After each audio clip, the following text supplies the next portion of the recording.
The doctor who created Bill O'Reilly's new diet says skip the hamburger rolls and pasta salad at your Labor Day cookout. Dr. William Davis is a cardiologist and author of the best-selling book, Wheat Belly, Lose the Wheat, Lose the Weight, and Find Your Path Back to Health. Doctor, good morning. Good morning.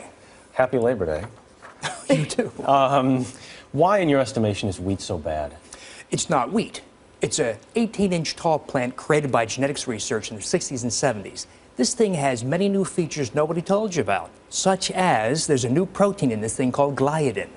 We're not talking about gluten, so I'm not addressing the people who have gluten sensitivities and celiac disease. I'm talking about everybody else, because everybody else is susceptible, for instance, to the gliadin protein that is an opiate. This thing binds to the opiate receptors in your brain, and in most people stimulates appetite, such that you and I consume, on average, 440 more calories per day, 365 days per year. I bet you're hungry right now.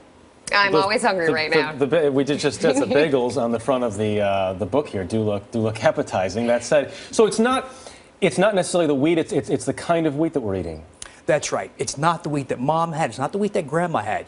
It's a very different genetically changed plant. By the way, this all predates the techniques of genetic modification. So these techniques were crude, imprecise, unpredictable, far worse than modern genetic modification. So the stuff we're sold to us, no questions asked, is the product of research that occurred before the techniques of gene splicing. So this thing's very different, has many new, unique properties on humans. But the appetite stimulation effect is probably the most standout effect of all. But there are others. Would it be possible to turn back the clock and go back to the old wheat? I mean, is that scientifically possible at this point in time? It's very possible. It's economically unfeasible, probably, because this thing yields about tenfold more per acre. And so we'd have to ask farmers to take a loss in effect. We'd have to ask agribusiness to revert back to old seeds. They can do it. They probably won't do it. Now, we have sparked a movement, and we are having a lot of people. They're having record drops in sales because of this, because so many people. I think what's driving this is the tidal wave of change. If 3 people lost 8 pounds, well, big deal. This thing just dies and fizzles, right? But we're seeing hundreds of thousands of people losing 30, 80, 150 pounds, diabetics becoming no longer diabetic, people with arthritis having dramatic relief, people losing their legs swelling, acid reflux, irritable bowel syndrome, depression, on and on and on, every day. So here's the question. If people want to start eating healthier today, then, and they can't afford to go to a specialty store, they can't afford to manufacture their own wheat, what do they start doing right now? Eat real single ingredient foods. Eat avocados, olives, olive oil, meats, olives, vegetables. In other words, real food, the stuff that is least likely to have been changed by agribusiness, certainly not grains. So when I say grains, of course, over 90% of all grains we eat are going to be wheat. It's not barley, it's not millet, it's not flax, it's going to be wheat. So it's really a wheat issue. Wheat has been the recipient of this extensive set of changes. And yet there are a lot of farmers who deal in these grains who would argue otherwise. The Mayo Clinic argues otherwise. They say you need a well-balanced diet, and that includes wheat. That's right, because all that literature says if you replace something bad, white and rich flour products, with something less bad, whole grains, and there's an apparent health benefit, let's eat a whole bunch less bad things. So I take Tareyton unfiltered cigarettes replaced with Salem filtered cigarettes. You should smoke Salems.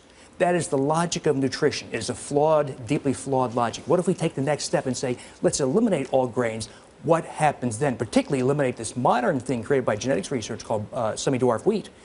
That's when you see not improvements in health, that's when you see transformations in health. You gave me a weird look when I said I had a whole wheat bagel this morning. Well, you're working, and you got away with it. I was trying to fire up before the broadcast, but that, generally speaking, even the whole wheat, just to reiterate, you're saying is a bad idea. It's a very bad idea. In fact, I'll say modern wheat is a perfect chronic poison.